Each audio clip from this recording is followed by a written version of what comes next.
Some years ago, I went to an island in the Pacific, Bermuda. Perhaps you've been there, Bermuda. I met a man who was 100 years old. He ate everything on the table. He smoked 2 packages of cigarettes a day, drank a pint of whiskey every day, and he loved the women. What's wrong with that? I asked him the secret of longevity. Well, he said, it's very simple. He said, I have no grudges, no peeves, no resentment, no hatred. Every time, he said, when I open my eyes in the morning, I say, this is the day the Lord hath made. Rejoice and be glad in it. Biblical. Then he said, I say for about 10 or 15 minutes every morning, the rejuvenating, revitalizing power of God Almighty flows through me like a golden river, vitalizing, transforming every atom of my being, so that every atom of my being dances to the rhythm of the eternal God. He found the secret of life. The secret of life is joy, inner peace, the invisible ingredient.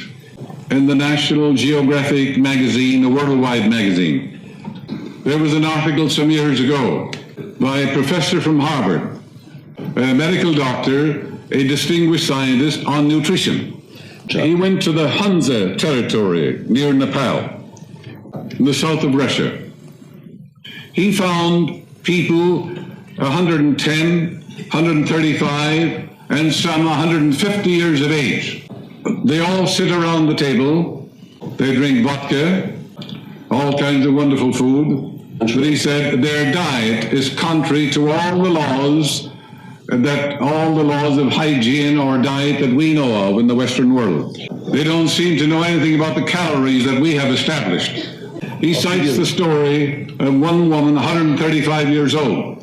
She's smoking all the time. He said, how many cigarettes do you smoke? She said, 2 packages a day, she said. And then she had vodka for breakfast. And he said they had tumblers of wine for every meal.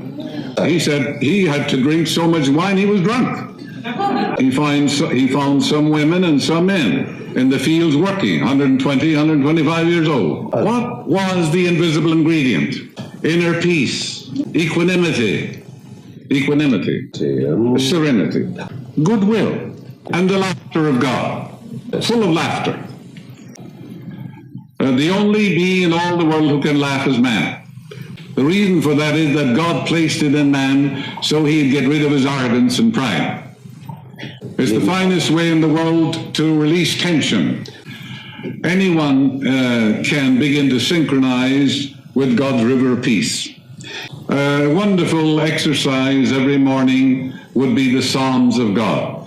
The greatest prayers in all the world are in the Psalms. Nothing in all the world equals them. There are certain Psalms that people all over the world have used. These Psalms prevented them from the mouth of lions, from shipwreck, so-called incurable diseases, mountainous deaths, and fires on the ship. These experiences are in what we call the Akashic record. Akashic record. It's universal subconscious mind. In other words, these experiences of people all over the world are recorded, impregnated, indelibly written in the subconscious mind of the world, universal subconscious. You know, it is written, there's nothing lost in all my holy mountain. Therefore, when you use these Psalms with reverence and adoration, with veneration for things divine, you're tapping the same experience that these people had. And people are protected in miraculous ways. It's far better, of course, to know the inner meaning. But even if you don't, you'll get marvelous results nevertheless. Here are the Psalms that you should use. 23rd, 27th, the 1st Psalm, the 91st, the 100th Psalm, and the 39th Psalm. And the 37th Psalm, everybody needs it. And you'll find wonders happening in your life. I talked to a woman who was jaded and bored and frustrated. Did you ever hear a person say, I'm bored to death? That person is looking down on others. When you look down on others, you're looking down on yourself. You're demeaning and demoting yourself from all angles. Everybody is an epitome of the divine. This woman had pains and aches and conflicts. Where peace is, there is no pain. Where love is, there is no cancer. Peace and pain do not dwell together. Harmony and discord do not live together. When you say divine law and order governs my life, you can't be on a train that gets wrecked. For the simple reason, harmony and discord do not dwell together. You can't be in an old car that coughs and stops on the freeway. You can't be married to the wrong man, and you can't be broke. That's not divine law and order. You can't be frustrated, neurotic, or insane. It's heaven's first law. Your greatest prayer is divine law and order governs my life through divine love. Use it all the time. This woman's nerves, she said, were jangled. She was suffering from insomnia. There was nothing wrong with her nerves, but she was sending the wrong vibration through the nerves. The cure was very simple. She had lots of money, what I said was jaded and bored because she was not expressed. Women who are not expressed fill doctors' offices. Many women don't belong in the kitchen at all. They're artistic, they're musical, they're maybe singers and so on. They seek to express themselves. When the old man says you must stay home, it costs him a small fortune. He has to pay Dr. Freitag a lot of money. I'm trying to put him out of business. But that is so true. If the husband had any sense at all, he would know that if his wife doesn't express her inner talents, she'll become a neurotic, sick, or get some disease. This is why we have so many women in America who are silent drinkers. They're alcoholics. They're not expressed. You're here to release the inner powers and the talents within you. This woman was interested in music. She was also interested in flowers. I said, go out and take a course on flowers and arrangements of flowers. Give lectures at women's clubs.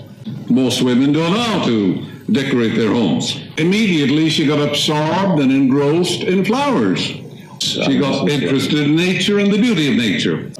And her whole mind was transformed. Don't you know that in England for many years, 70 or 80 years, they've taken people who are insane and placed them out in the gardens. Arrangement of flowers and trees because they're dealing with harmony and beauty of nature. It's reordering the disturbed neurotic mind. Emerson, America's greatest philosopher, he was dying of tuberculosis. He wrote articles on nature.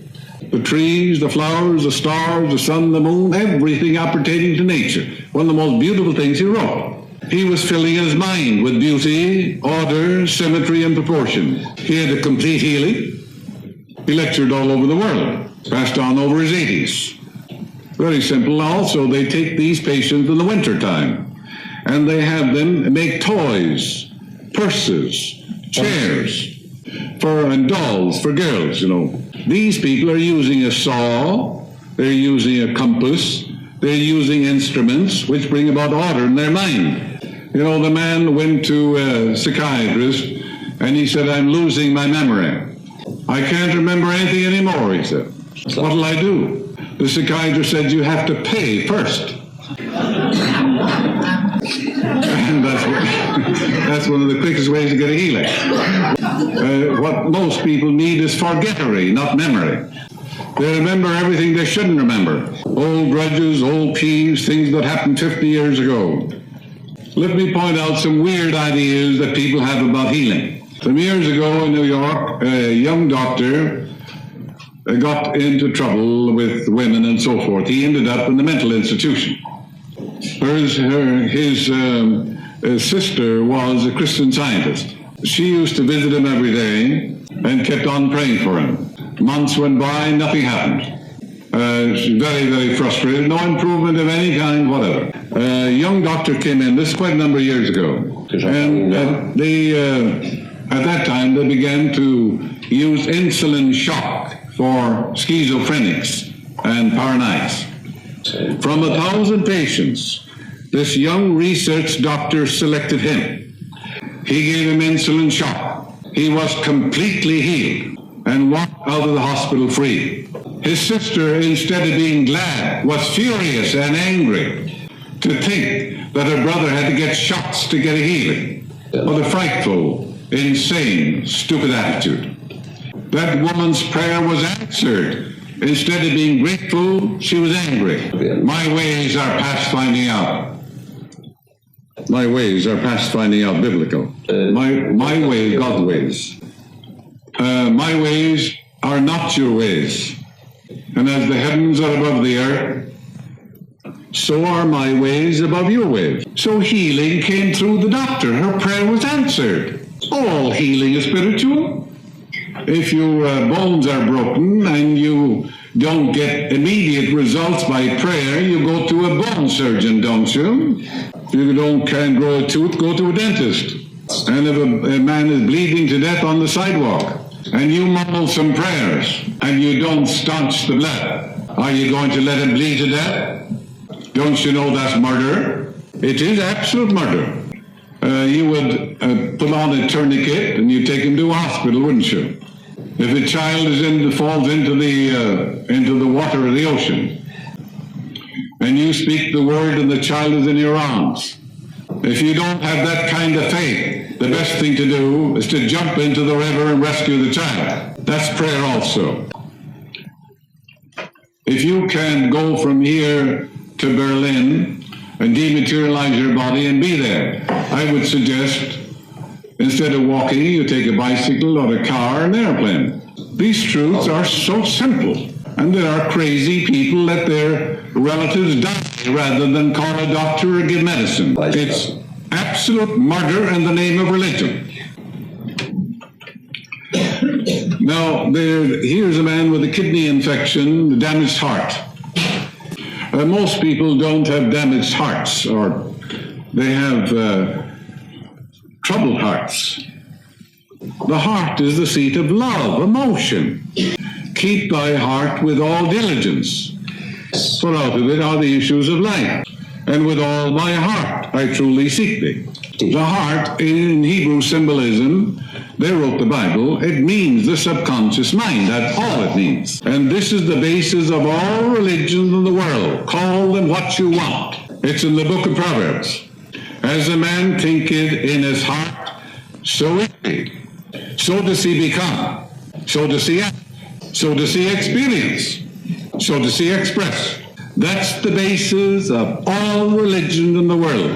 When shorn of their wrappings, trappings, superficialities, and externalities.